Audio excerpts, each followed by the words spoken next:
Le gros bobo dont on souffre, je trouve, c'est celui d'être dans la plainte, qui est justifiée, ça je comprends pourquoi.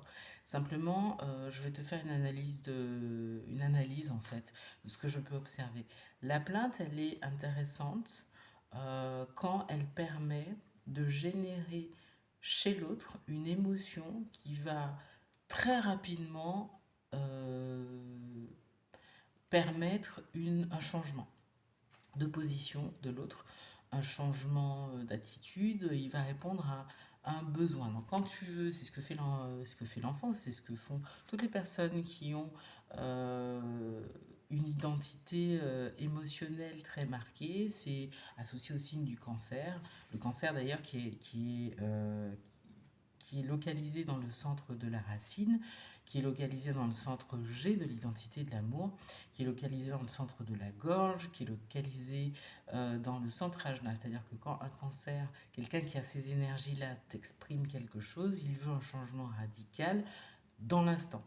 Et il va utiliser pour ça, va exprimer, libérer des émotions. Ces émotions vont agir sur l'inconscient. D'où changement rapide et impact des émotions surtout par rapport à la stamina. Donc il va demander à ce qu'une énergie soit utilisée de travail par exemple ou de prendre soin ou de mise en sécurité soit utilisée rapidement.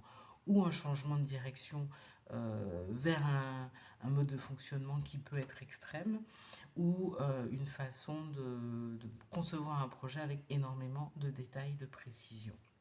Besoin de sécurité. Ce que je voulais te dire ici, c'est que quand on est dans la plainte, il y a deux options. Soit effectivement on est dans cette dynamique de changement rapide. Si ce n'est pas le cas,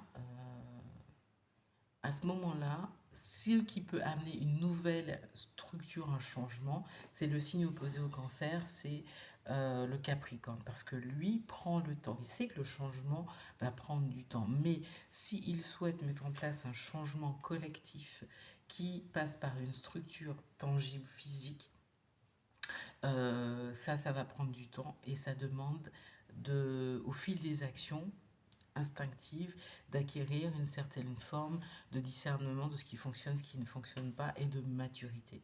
Le changement des croyances est totalement important aussi. C'est pour ça que d'aller identifier les croyances limitantes pour les transformer, ça permet littéralement d'apporter de nouvelles visions, un nouveau regard. Merci pour ton écoute, Sandrine Joël Pavio, astrologue quantique, Satnam.